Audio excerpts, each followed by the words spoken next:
नमस्कार हरि प्रेमियों, आपका हमारे YouTube चैनल में स्वागत है। हरि प्रेमियों, कैसे हैं आप? उम्मीद है आप सब अच्छे होंगे।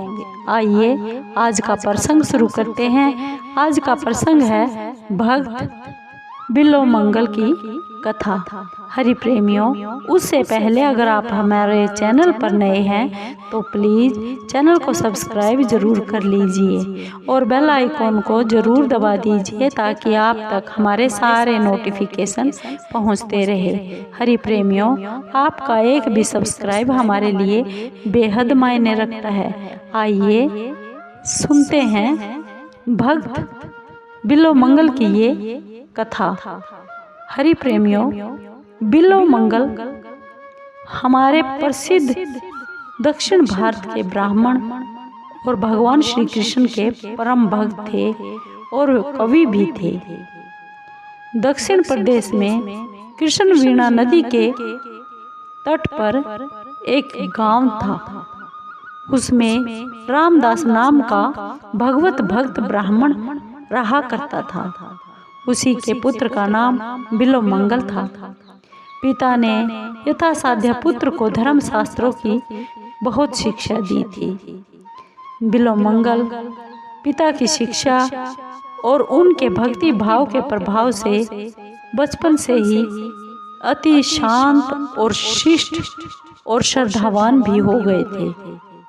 दैवयोग से माँ बाप के देहावसन होने पर जब से घर की संपत्ति पर बिल्वमंगल का अधिकार हो गया था, तभी से उनके साथ कुसंगी दोस्त आने लगे, मिलने लगे।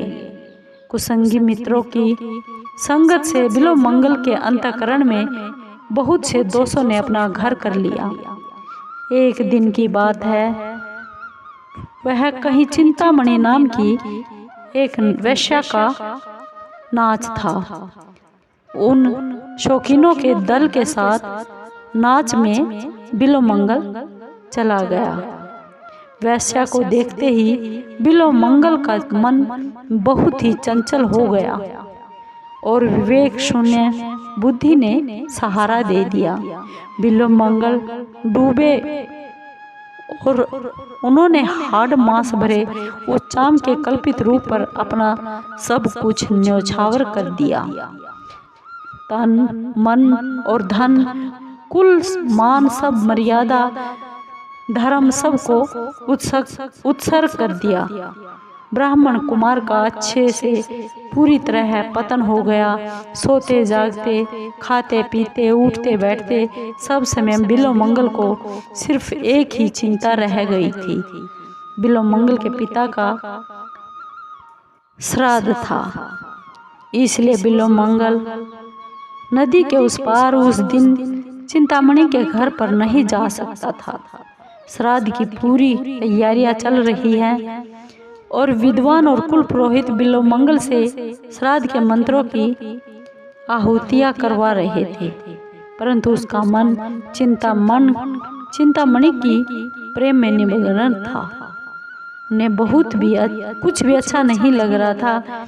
किसी तरह श्राद्ध खत्म करके जैसे तैसे ब्राह्मणों को झटपट से भोजन करवाकर बिल्वमंगल चिंतामणि के घर पर जाने के लिए तैयार हो गया। सांझ हो गई थी। लोगों ने बहुत समझाया, भाई आज तुम्हारे पिता का श्राद्ध तर्पण है, इसलिए तुम्हें वैश्या के घर नहीं जाना चाहिए। परंतु उसने उनकी एक ना सुनी और उसका हृदय तो कभी का धर्म कर्म से शून्य हो चुका था। बिल्वमंगल दौड़कर नदी के किनारे पर पहुंच गया। भगवान की माया अपरंपार है। अकस्मात बहुत तेज वेग से तूफान आया और उसी के साथ मूसलाधार वर्षा जोरों से होने लगी। आकाश में बिल्कुल काला अंधकार छा गया। बादलों की भयानक गर्जना और बिजली की कड़कड़ाहट से सब जीव भयभीत हो गए। रात नदी में रहने वाले केवटों ने भी अपनी नाव को किनारे से बांधकर वृक्षों का सहारा लिया, आश्रय लिया, परंतु बिल्वमंगल पर इन सब का कोई भी असर नहीं पड़ा। उसने केवटों से कहा कि मुझे नदी के उस पार ले चलिए। बार बार केवटों से विनती की और उतराई का गहरा लालच भी दे दिया, परंतु मृत्यु का भय सबको लगता है। मृत्यु का सामना करने के लिए कौन तैयार होता? सब ने इनकार कर दिया। ज्यों ही जो देर होती रही तो बिल्वमंगल की व्याकुलता बहुत बढ़ती जा रही थी। अंत में वह बहुत बेचैन हो गया और वैश्या चिंतामणि के प्रति उनकी प्रबल आसक्ति इतनी थी कि वे कुछ भी आगा पीछा न देखकर तैरकर पार जाने के लिए सहसा नदी में कूद पड़ा। भयानक दुस्साहस का क्रम था, परंतु कामातुराणाम न भयम न लज्जा। संयोगवश नदी में एक मुर्दा बहा जा रहा था। बिल्वमंगल तो बिल्कुल उस चिंतामणि के प्रेम में बेहोश थे। उन्होंने ऐसा देखा, उसे मुर्दा नहीं दिखाई दिया। उसने काठ समझा, उसी के सहारे नदी के उस पार चला गया। उन्हें कपड़ों की सुध भी नहीं थी, बिल्कुल नंगे हो गए थे। चारों ओर अंधकार छाया हुआ था। भयानक पशु शब्द कर रहे थे, कहीं मनुष्य की गंध भी नहीं आ रही थी, परंतु बिल्वमंगल उन्मत्त की भांति अपनी धुन में चला जा रहा था। कुछ ही दूर पर चिंतामणि का घर था। श्राद्ध के कारण आज बिल्वमंगल के आने की बात नहीं थी। उसे उसकी आशा नहीं थी कि आज श्राद्ध के कारण बिल्वमंगल तेरे पास आएगा। अतः चिंतामणि ने अपने घर के सब दरवाजे खिड़कियों को बंद करके निश्चिंत होकर वह सो गई। बिल्वमंगल ने बाहर से बहुत बुलाया, बार बार आवाजें दी, परंतु तूफान के कारण अंदर कुछ भी दिखाई और सुनाई पड़ नहीं रहा था। बिल्वमंगल ने इधर उधर ताकते हुए बादलों में कड़कती हुई बिजली के प्रकाश में दीवार पर एक रस्सा दिखाई दिया, परंतु उसने उस रस्से को तुरंत पकड़ लिया और उसी के सहारे वह दीवार लांघकर उस वैश्या चिंतामणि के घर में प्रवेश कर गया। चिंतामणि को जगाया। वह तो बिल्वमंगल को देखते ही बहुत हैरान हो गई। नंगा शरीर, सारा शरीर पानी में भीगा हुआ और उससे भयानक दुर्गंध आ रही थी। चिंतामणि बोली, तुम इस भयावनी रात में नदी पार करके इस बंद घर में किस प्रकार आए हो? बिल्वमंगल ने काठ पर चढ़कर नदी पार होने और रस्सी की सहायता से दीवार पर चढ़ने की पूरी कहानी सुना दी। बारिश थम चुकी थी। चिंतामणि हाथ में दीपक लेकर बाहर आई और क्या देखती है कि दीवार पर तो एक भयानक काला नाग लटक रहा है और नदी के तीर पर यानी नदी के किनारे पर एक सड़ा हुआ मुर्दा पड़ा हुआ है। बिल्वमंगल ने देखा और वह देखकर कांप उठा। चिंतामणि ने उनकी बहुत ही बेइज्जती की, अपमान किया और बोली, अरे दुष्ट, तू ब्राह्मण है। आज तो तेरे पिता का श्राद्ध था, लेकिन तुमने एक हाड़ मांस की पुतली पर इतना आसक्त हो गए कि अपने सारे कर्म धर्म को छोड़कर इस डरावनी और भयानक रात में मुर्दे और सांप की सहायता से तू मेरे पास दौड़ा चला आया। आज तू जिसे परम सुंदर समझकर इस तरह पागल हो रहा है, उसका भी एक दिन तो वही परिणाम होने वाला है जो तेरी आंखों के सामने इस मुर्दे का हुआ पड़ा है। धिक्कार है तेरी इस नीच वृत्ति को। अरे दुष्ट, यदि तू इस प्रकार उस मनमोहन भगवान श्याम सुंदर पर आसक्त हो जाता, यदि उससे मिलने के लिए जिस प्रकार तू मुझसे मिलने के लिए छटपटा कर दौड़ता चला आया है, यदि उस मनमोहक श्याम सुंदर के लिए तू छटपटा कर दौड़ता, तो आज उसे पाकर तू अवश्य ही धन्य हो चुका होता। वैश्या की वाणी ने बहुत बड़ा काम किया। बिल्वमंगल चुप होकर विचार करने लगा। और बचपन की सभी बातें उसके मन में जाग उठी। अपने पिताजी की भक्ति और उनकी धर्मपरायणता के दृश्य बिल्वमंगल की आंखों के सामने मूर्तिमान होकर आने लगे। बिल्वमंगल की हृदय तंत्री नवीन सुरों से बज उठी थी।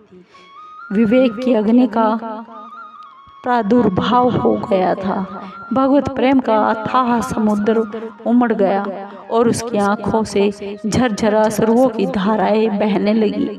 बिल्वमंगल ने चिंतामणि के चरणों में अपना सिर रख लिया और चरणों को पकड़कर कहा, हे माँ, तूने आज मेरी दिव्य दृष्टि खोल दी है, जो मुझे धन्य कर दिया है। मन ही मन चिंतामणि को अपना गुरु मानकर प्रणाम किया और उसी समय वहां से यानी चिंतामणि के घर से चल पड़ा। बिल्वमंगल के जीवन एकदम परिवर्तित हो गया था। मनमोहन श्याम सुंदर की प्रेममयी मनोहर मूर्ति को देखने के लिए बिल्वमंगल पागलों की तरह इधर उधर भटकने लगा। कई दिनों के बाद एक दिन उसे रास्ते में एक परम सुंदर युवती दिख पड़ी। पूर्व संस्कार अभी पूरी तरह खत्म नहीं हुए थे। युवती का सुंदर रूप देखकर नेत्र फिर से चंचल हो गए और नेत्रों के साथ ही मन भी खिंचा चला गया। बिल्वमंगल को फिर से मोह पैदा हो गया और भगवान को भूलकर वह फिर से पतंगे की तरह विषाग्नि की ओर दौड़ पड़ा। बिल्वमंगल उस युवती के पीछे पीछे उसके घर तक चला गया। युवती अपने घर के अंदर चली गई। बिल्वमंगल बहुत उदास हो गया और उसी के घर के दरवाजे के आगे बैठ गया। घर के मालिक ने बाहर आकर देखा कि मलिन मुख अतिथि ब्राह्मण घर के बाहर बैठा हुआ है। उसने कारण पूछा। बिल्वमंगल ने सारा कपट छोड़कर सच सच सारी कहानी सुना दी और कहा, मैं एक बार फिर से उस सुंदर युवती को एक बार पल भर देखना चाहता हूँ। तुम उसे यहाँ बुलवा दो। युवती उसी ग्रस्त आदमी की मालिक की धर्म पत्नी थी। उस आदमी ने सोचा कि इसमें हानि ही क्या है, यदि उसके देखने से इसकी आंखों की तृप्ति होती है तो अच्छी बात है। अतिथि वत्सल उस आदमी ने अपनी पत्नी को बुलाया। वह जैसे ही अंदर बुलाने गया, बिल्वमंगल के मन में समुद्र की तरह तरंगों के बहुत बड़े बड़े तूफान उठने लगे, जो एक बार फिर उन शरण की शरण में चला जाता है। उसके योग क्षेम का सारा भार वे अपने ऊपर उठा लेते हैं। आज बिल्वमंगल को संभालने की चिंता उनको ही पड़ गई। दीन वत्सल भगवान ने अज्ञानानंद बिल्वमंगल को फिर से दिव्य चक्षु दे दिए। उसको अपनी अवस्था का ज्ञान हुआ। हृदय शोक से भर गया और न मालूम क्या सोचकर उन्होंने पास के बेल के पेड़ से 2 कांटे तोड़ लिए। इतने में वह गृहस्थ अपनी पत्नी के साथ वहां पहुंच गया। बिल्वमंगल ने उसे फिर से देखा और मन ही मन अपने आप को धिक्कारने लगा और कहने लगा, अभागी आंखें, यदि तुम ना होती तो आज मेरा इतना बुरा हाल ना होता, मेरा पतन ना होता। इतना कहकर बिल्वमंगल ने चाहे उसकी कमजोरी हो या फिर कुछ और, उस समय उन चंचल नेत्रों को दंड देना उचित समझा। उसने उसी समय दोनों कांटों को अपनी आंखों में घोंप लिया। आंखों से खून बहने लगा। बिल्वमंगल हंसता और नाचता हुआ हरी ध्वनि से आकाश को गूंजाने लगा। गृहस्थ को और उसकी पत्नी को बहुत दुख हुआ, परंतु वे कोई उपाय नहीं कर सकते थे। बिल्वमंगल का जो बचा खुचा मैल था मन का, आज वो भी सारा नष्ट हो गया। अब तो वह उस अनाथ के नाथ को अतिशीघ्र पाने के लिए बहुत ही उत्सुक हो गए, व्याकुल हो गए। उनके जीवन नाटक का यह तीसरा पट परिवर्तन हुआ था। परम प्रियतम भगवान श्री कृष्ण के वियोग की दारुण व्यथा से उनकी फूटी आंखों ने 24 घंटे आंसुओं की झड़ी लगा दी। न बिल्लो मंगल को भूख का पता था और ना ही प्यास का, न सोने की ज्ञान था और ना ही जगने का ज्ञान था। कृष्ण कृष्ण कहकर पुकार कर दिशाओं को वह गुंजाता हुआ गांव गांव जंगल जंगल घूमता रहा। जिस दिन बंधु के लिए वह जानबूझकर अपनी आंखें फोड़ बैठा, जिस प्रियतम को पाने के लिए अपने सारे ऐशो आराम पर लात मारी, वह मिलने में इतना देर क्यों कर रहा है? यह भला किसी से कैसे सहन हो सकता है? पर जो सच्चे प्रेमी होते हैं वे प्रेमास्पद के विरह में जीवन भर रोया करते हैं, सहस्त्रों आपत्तियों को सहन करते हैं, परंतु उस पर दोष कदापि नहीं करते। आज बिल्लो मंगल अंधा होकर, श्री कृष्ण के प्रेम में मतवाला होकर जहाँ तहाँ भटक रहा है। कहीं गिर पड़ता है तो कहीं टकरा जाता है। पागलों जैसी उसकी हालत हो गई है। अन्न जल का तो कोई ठिकाना ही नहीं है। फिर ऐसी दशा में प्रेम में भगवान श्री कृष्ण कैसे निश्चिंत रह सकते हैं? एक छोटे से गोप बालक का वेश बनाकर भगवान बिल्लो मंगल के पास आकर अपनी मधुर मोहिनी वाणी से बोले, सूरदास जी, आपको बहुत भूख लगी होगी, मैं आपके लिए कुछ मिठाई लाया हूँ और साथ में जल भी लाया हूँ, आप इसे ग्रहण कर लीजिए। बिल्लो मंगल के प्राण तो बालक के उस प्यारी और मधुर मोहिनी स्वर से ही मोह चुकी थी। उनके हाथ का दुर्लभ प्रसाद पाकर तो उनका हृदय हर्ष के हिलोरों से उछल रहा था। बिल्लो मंगल ने बालक से पूछा, भैया तुम्हारा घर कहाँ पर है? तुम्हारा नाम क्या है और तुम क्या करते हो? बालक ने कहा, मेरा घर पास में ही है और मेरा कोई खास काम तो नहीं, जो मुझे जिस नाम से आप पुकारता है मैं उसी नाम से बोल लेता हूँ। गोए चराया करता हूँ। बिल्लो मंगल बालक की वीणा विनंदिनी वाणी सुनकर बहुत मुग्ध हो गया। बालक जाते जाते कह गया, मैं रोज आकर आपको हर रोज भोजन करवा कर जाया करूँगा। बिल्लो मंगल ने कहा, बहुत अच्छी बात है, तुम रोज आया करो। बालक चला गया। बिल्लो मंगल का मन साथ में ले गया। मंचोर तो उसका नाम ही ठहरा। अनेक प्रकार की सामग्रियों से भोग लगाकर भी लोग जिनकी कृपा के लिए तरसते हैं, वही कृपा सिंधु रोज बिल्लो मंगल को आकर स्वयं अपने हाथों से भोजन करवाने के लिए आते थे। भक्त के लिए भगवान क्या क्या नहीं करते।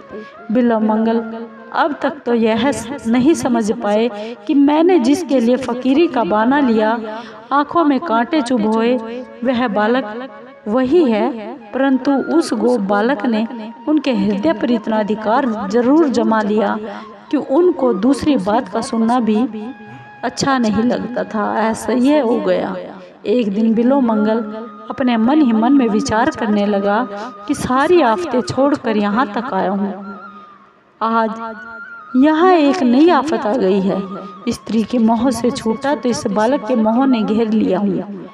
यह सोच ही रहे थे कि वह रसिक बालक फिर से उसके पास आया और बैठ गया और अपना दीवाना बना देने वाली मीठी और मधुर वाणी से बोला, बाबा जी, आप चुपचाप क्या सोच रहे हो? वृंदावन चलोगे? वृंदावन का नाम सुनते ही बिल्लो मंगल का हृदय हरा भरा हो गया, हिलोरे खाने लगा, परंतु अपनी असमर्थता प्रकट करते हुए बच्चे से बोला, भैया मैं अंधा, वृंदावन किस प्रकार जाऊं? बालक ने कहा, यह लो मेरी लाठी, मैं इसे पकड़े पकड़े तुम्हारे साथ चलता हूँ। बिल्लो मंगल का मुख बहुत खिल उठा था। लाठी पकड़कर भगवान भक्त के आगे आगे चलने लगे। धन्य दयालुता भक्त की लाठी पकड़कर मार्ग दिखाते हैं। थोड़ी सी दूर जाकर बच्चे ने कहा, उस बालक ने कहा, लो वृंदावन आ गया है, अब मैं जा रहा हूँ। बिल्वमंगल ने बालक का हाथ पकड़ लिया। हाथ का जैसे ही स्पर्श हुआ, बिल्वमंगल के शरीर में बिजली सी दौड़ गई।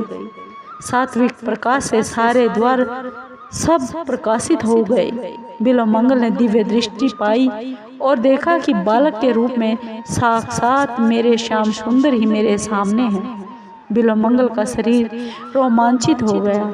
आंखों से प्रेम के अश्रुओं की अविरत धारा बहने लगी। भगवान का हाथ और भी जोर से पकड़ लिया और कहा, अब तो पहचान लिया है, बहुत दिनों के बाद पकड़ सका हूँ प्रभु, अब नहीं छोड़ने वाला। भगवान ने कहा, छोड़ते हो कि नहीं? बिल्वमंगल ने कहा, कभी नहीं, त्रिकाल में भी नहीं।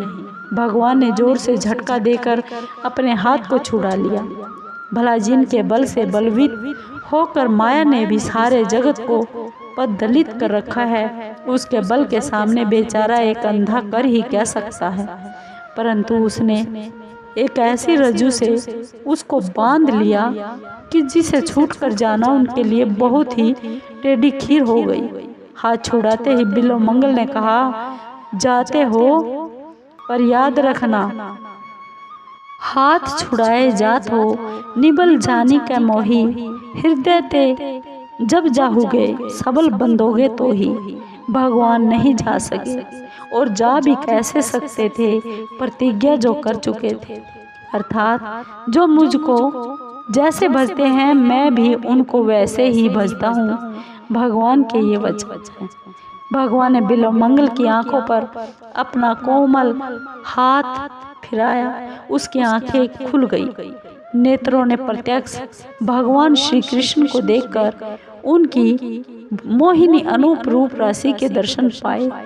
बिल्वमंगल अपने आप को संभाल नहीं पा रहा था। वह भगवान के चरणों में गिर पड़ा और अपने प्रेम आश्रुओं से प्रभु के चरण कमलों को धोने लगा। भगवान ने बिल्वमंगल को उठाकर अपनी छाती से लगा लिया। भगवान और भक्त की मधुर मिलन से समस्त जगत में मधुरता छा गई। देवता फूलों की वर्षा करने लगे, संत भक्तों के दल नाचने लगे। हरि नाम की पवित्र ध्वनि से पूरा आकाश परिपूर्ण हो गया। भक्त और भगवान दोनों धन्य हो गए। वैसे चिंतामणि ग्रस्त और उनकी पत्नी भी वहां पर आ गए। भक्त के प्रभाव से भगवान ने उन सब को अपने दिव्य दर्शन दे दिए और उन्हें धन्य कर दिया। बिल्वमंगल जीवन भर भक्ति का प्रचार करते रहे और भगवान के नाम की महिमा बढ़ाते रहे और अंत में गोलोक धाम पधार गए। हरि प्रेमियों, आपको ये भक्त बिल्वमंगल की कथा कहानी कैसी लगी? अगर आपको कृष्ण भक्त बिल्वमंगल की कथा अच्छी लगी हो तो प्लीज़ चैनल को लाइक कीजिए, शेयर कीजिए, सब्सक्राइब कीजिए और कमेंट जरूर कीजिए। धन्यवाद। हरि प्रेमियों, जय श्री कृष्णा। बोलो भक्त और भगवान की जय।